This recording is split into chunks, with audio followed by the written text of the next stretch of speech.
Hey, it's Juck.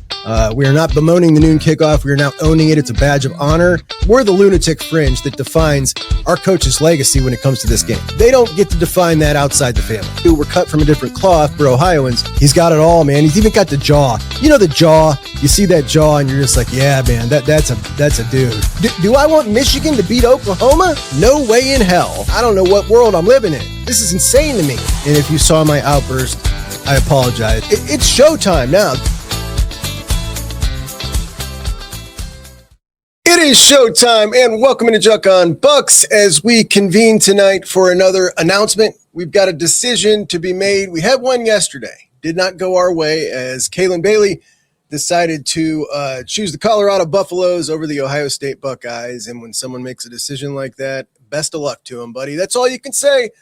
But tonight, it's Kaden Moss in what would be just an absolutely ridiculous poll from Tyler Bowen, having already loaded up an offensive line class with 5 blue chippers. 5 blue chippers. Kaden Moss would be the highest rated one, a kid out of the South who is from Mississippi, between Ole Miss and Ohio State tonight. And this would be the type of poll that it's not the magnitude of a David Sanders or a Brandon Baker at the time, but it is one of those ones that is just like, man, that is a super impressive win if he can pull it out. And he will be making his decision here at 8:00. He is streaming it on this Instagram account called The Underclassmen Report. If any of you want to pull that up on your Instagram, I've got it here, so I will be pulling it up when it pops on, so we can watch it here on this feed together. And if we look at this, we're talking potentially here 11 offensive linemen in the past 2 years.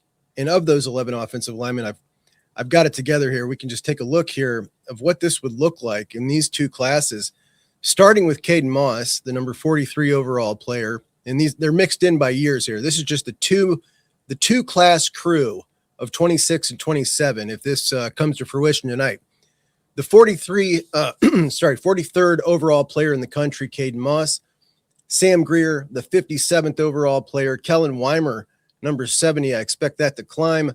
Max Riley, who's been doing fantastic at Ohio State, 198. Jimmy Kalis, 289. Brody McNeil, 316. Mason Wilt, 362. Davis Seaman, 423.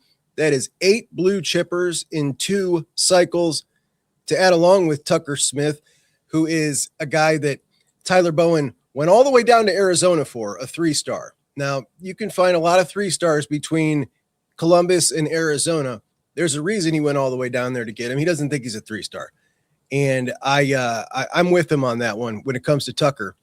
So Landry Breed, that is a project out of Mentor that he flipped from NC State. And then Mason Wilhelm, of course, Mason Legacy, who he flipped from North Carolina.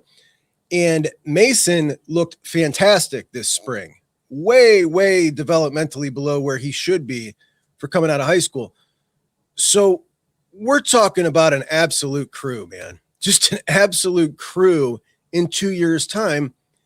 And if he lands Kaden Moss, this could really be kind of a program-changing 2 years for the offensive line. I mean, you look at these guys, you're going to lose a couple. And that's why you're adding so many, right? You know you're going to lose a couple. But what it means is if you're developing them properly, you're not going to have to go searching in the portal, and they rarely exist in the way that you want them to in the portal, and they're coming up through your system. So it's going to look just amazing when we look at that offensive line room. In addition to that, when we talk about Tyler Bowen, who I thought coming into this season was potentially in kind of a show me year, a guy who starts off with a 2-year contract. Year 1 doesn't go so great for him. Year 2, all right, you better show it. We need to see some improvement on the field.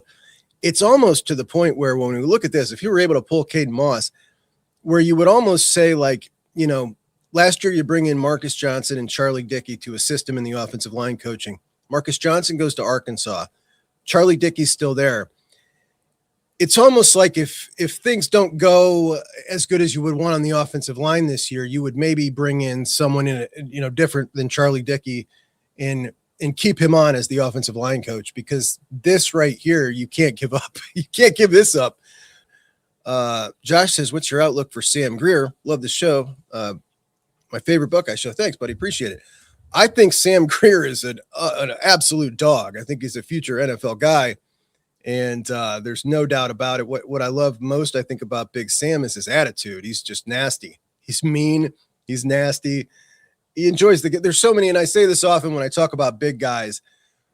Big guys a lot of times get pushed into football because they're big and they have the size to potentially parlay their size into a future in football, whether that just be a college scholarship or maybe something even more. But they may or may not love the game of football. I've watched Sam Greer in person at Hoban High School right down the road, for his entire career, and on the basketball court. He's a nasty, competitive athlete, and that's what you love to see when you can package that in with a body like his and the strength. Sam Greer is a sky is the limit type of dude, without a doubt. Without a doubt. I think that he is absolutely every bit as good as every offensive lineman in that class, except for Jackson Cantwell. And I think that he has the ceiling to be as good as Jackson Cantwell, but Jackson walked in as the true number one, in my opinion. Just a little bit, kind of a genetic freak with parents that are Olympians. He already had just the barrel chest and everything at 17 years old. And I do think that there's a chance Sam catches up to him. But when we see those guys get drafted on the back end out of the NFL, Sam will be one of the tops. No doubt about that. And it may be sooner than later, but we're starting to look really good at tackle. And when we look at this crew, you've got guys in this crew right here. Kellen Weimer, this is a guy that I think has the feet of a tight end who could potentially definitely be a tackle. Jimmy Kalis is obviously 6'8" now. Some people don't think he can pass block. The most recent camp he was at, now he didn't pass block much in high school, so that's kind of where he's got that rep from. But he looked fantastic in his pass block sets at the most recent Under Armour camp. And Davis Seaman, he's an interior guy. Mason Wilson, interior guy. Brody McNeil, most likely an interior guy. Kaden Moss is another guy that can swing both ways. I think he's better suited as a guard. But then you go back to the previous class with Sam and tackles, which were hard to come by, true big tackle bodies. We've been doing real well with tackle bodies. It's a win. For those of you who can't see, he's a big man standing up. That decision is for Ohio State.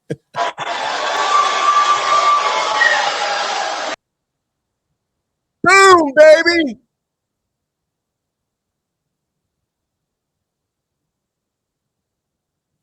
Got it. He is a Buckeye. And once again, just one trumps the next for the absolute worst live stream you could ever imagine. Nobody ever helps these guys check the audio. I couldn't hear him. He stood up and put the hat on. He's so tall, he was out of the camera frame. But hey, he's a Buckeye.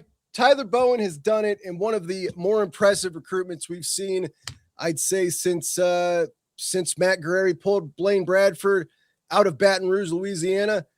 This one, the most impressive one since then, as Tyler Bowen has added Kaden Moss to be the number 6 offensive lineman in the class.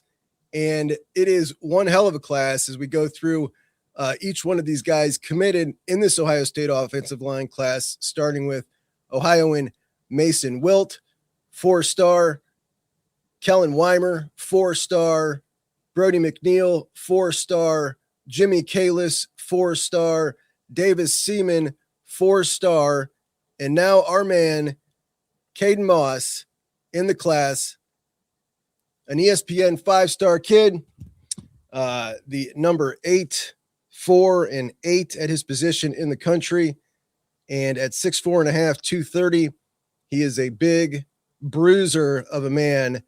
And does he love football? You tell me. We'll watch a little bit of Caden here.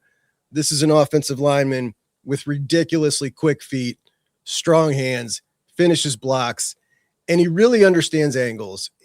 There are so many big linemen and young linemen that will just, if there's a block to be made at the second level, they'll run full speed at a linebacker, and the linebacker will just sidestep and juke him out. He understands little things like, I need to go up to this linebacker. I need to slow down before I make contact.